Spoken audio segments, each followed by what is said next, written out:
Bismillahirrahmanirrahim. Assalamualaikum warahmatullahi wabarakatuh. Bagaimana kabar antum, anak-anak para juara kelas 5 pada hari Kamis ini? Alhamdulillah, luar biasa. Allahu Akbar. Yes. Syukur alhamdulillah. Hari ini kita belajar tematik ya. Setelah tadi antum mengerjakan bahasa Jawa, sekarang kita belajar tematik ya, SPDP ya. Nah, mumpung ini persiapan juga untuk PTS tema 6 dan tema 7. Jadi SPDP yang kita bahas sekarang adalah SPDP di tema 6. Yakni tentang gambar cerita, pola lantai, dan tangga nada.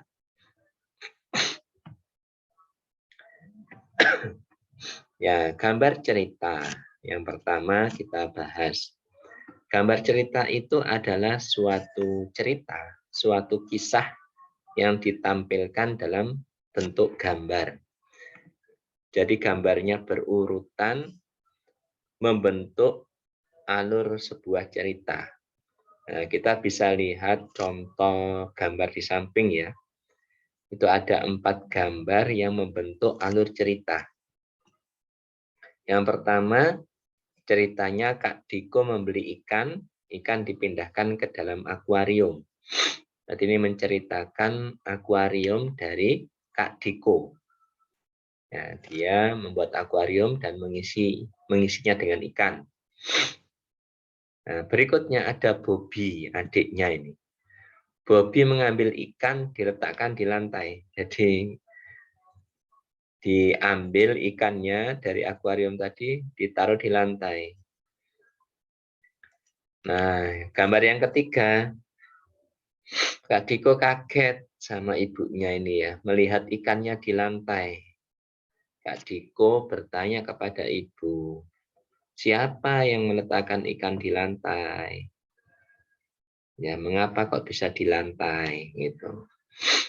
Nah, yang terakhir, Bobby menghampiri kakaknya, adiknya menghampiri, dan mengaku, aku yang memindahkan, Kak, kasihan ikannya kedinginan. Nah, akhirnya Kak Diko menjelaskan kepada adiknya, bahwa memang ikan itu hidupnya di air ya.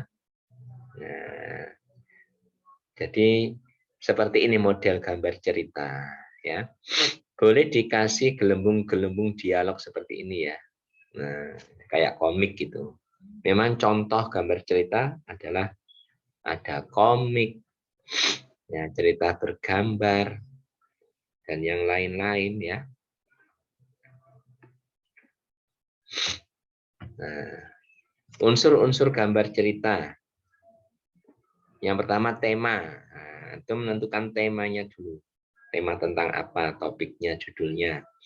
Tokoh dan perwatakan. Nah, ada watak yang baik, ada watak yang buruk. Nah, kita bisa lihat perbedaan ini ya, gambar atas sama gambar bawah ini. Yang atas ini gambar Pandawa 5. Yang bawah gambar Kurawa. Nah, ini berbeda kan? Kalau Pandawa 5, pandangannya ke bawah ya. Wayangnya ini, gambarnya ini memandang ke bawah. Kalau Kurawa, ini banyak yang memandang ke atas ini. Ya. Nah, Kurawa itu anaknya Rahwana ya. Keturunannya Rahwana. Ini memandang ke atas semua. Yang ke bawah ini berarti rendah hati, tawaduk, begitu kan? Itu penggambarannya kalau di wayang. Kalau lihatnya ke atas, nah coba lihat mulutnya itu kan lebar-lebar. Matanya juga lebar-lebar. Ya giginya kelihatan. Itu menunjukkan ada rasa kesombongan. Itu penggambaran watak itu ya dalam sebuah penjelasan watak dalam sebuah gambar. Nah, latar tempat, waktu dan suasana. Tempatnya di mana? Nah, itu harus digambarkan di gambar cerita antum. Kalau antum buat komik, nah, tempatnya di mana? Komik di sekolah misalnya. Berarti tempatnya antum gambar kelas. Di rumah ya antum gambar rumah. Waktu pagi, siang, sore, malam. Kalau malam ya kelihatan ada lampu ya. Gelap terus terang ada lampu. Suasananya gembira. Jadi wajah-wajah gambar antum jangan wajah-wajah yang sedih, begitu ya. Gaya bahasa itu gaya bahasa lisan, berbicara. Jadi kayak komik itu gaya bahasanya gaya bahasa bicara. Jangan gaya bahasa artikel atau tulisan. Kenapa? Enggak menarik kalau gaya bahasa artikel. Jadi gaya bahasa bicara. Assalamualaikum Kak. Nah, kayak dialog gitu ya. Gaya bahasa dialog itu gaya bahasa bicara. Jadi orang membaca itu seolah-olah dia ikut ada di dalamnya. Yang terakhir amanat, yaitu pesan moral yang dikandung oleh gambar cerita itu. Pesan moralnya, hikmahnya apa? Nah, ini unsur-unsur gambar cerita. Langkah membuat gambar cerita, nah, antum setelah menentukan temanya, tokohnya siapa, ya, tempatnya di mana, waktunya kapan, hikmahnya, pelajaran apa yang bisa diambil antum siapkan. Setelah itu antum ngambil alat dan bahan, ya. Alat ya bisa pensil warna, spidol, penggaris. Bahannya ya bisa apa? Krayon, kalau butuh krayon ya. Atau yang lain, cat warna, apa cat warna, cat air ya, atau yang lainnya. Menebalkan garis dengan spidol hitam. Jadi antum buat sketsa dengan pensil, setelah itu ditebalkan pensilnya dengan spidol hitam biar jelas. Setelah ditebalkan baru mewarnai, nah, mewarnai gambar. Ini contohnya ini gambar cerita. Bagus ya ini ya. Ini di mana ini tempatnya? Nah di rumah ya. Nah di rumah. Nah itu tentang apa gambar cerita. Sekarang kita tadi seni rupa, ini seni musik. Kan SPDP kesenian ya. Seni musik kita akan mengulas tangga nada diatonik. Tangga nada diatonik adalah tangga nada yang terdiri atas 7 nada. Kalau pentatonik berarti 5 nada.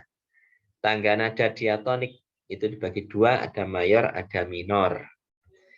Nah, gambarnya sudah ada di situ. Tangga nada diatonik mayor itu jaraknya 1,1,5, 1,1,1,5 ya. Do, re, mi, fa. Nah, jadi do, re, mi itu nggak lama-lama ya, karena jaraknya setengah. Nah, kalau yang minor 1,5, 1,1,5, 1,1. Ya, antum ingat-ingat ya, setengahnya ada 2, tapi letaknya di mana? Kalau diatonis mayor, setengahnya itu di mi sama do akhir. Kalau yang minor itu di mana? Di do. Do awal sama fa ya. Karena tangga nada minor kan diawali dari la ya. Dari la, dari nada la. Sedangkan tangga nada mayor diawali dari nada do. Itu. Nah, pola lantai tari. Jadi pada dasarnya pola lantai dalam menari itu ada 2 macam, lurus dan lengkung. Tapi pengembangannya ada lurus, misalnya miring, vertikal, horizontal, diagonal. Nah, ini yang A, C, F, D ya. A, C, D, F ini lurus ini. Ini yang diagonal, ini vertikal, ini membentuk apa ini? Bangun ruang.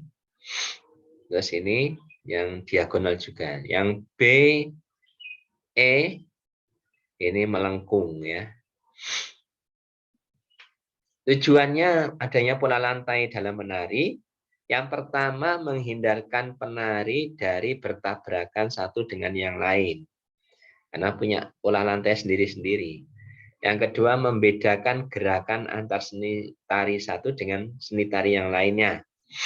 Ya, masing-masing tarian daerah itu ada pola lantainya sendiri. Nanti akan kita lihat contohnya ya. Membuat sebuah tari tampil menarik. Ya, tarian menjadi tampil menarik karena ada pola-pola lantainya. Penari bisa menguasai panggung, jadi gerakannya tidak monoton, ya. Bisa lurus, bisa diagonal, bisa vertikal, bisa horizontal, bisa melengkung, nah gitu, bisa melingkar. Nah ini beberapa contoh tarian dengan pola lantainya.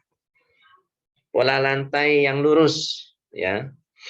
Lurus ini bisa diagonal, ya, diagonal. Contohnya apa? Tari gending Sriwijaya dari Sumatera Selatan.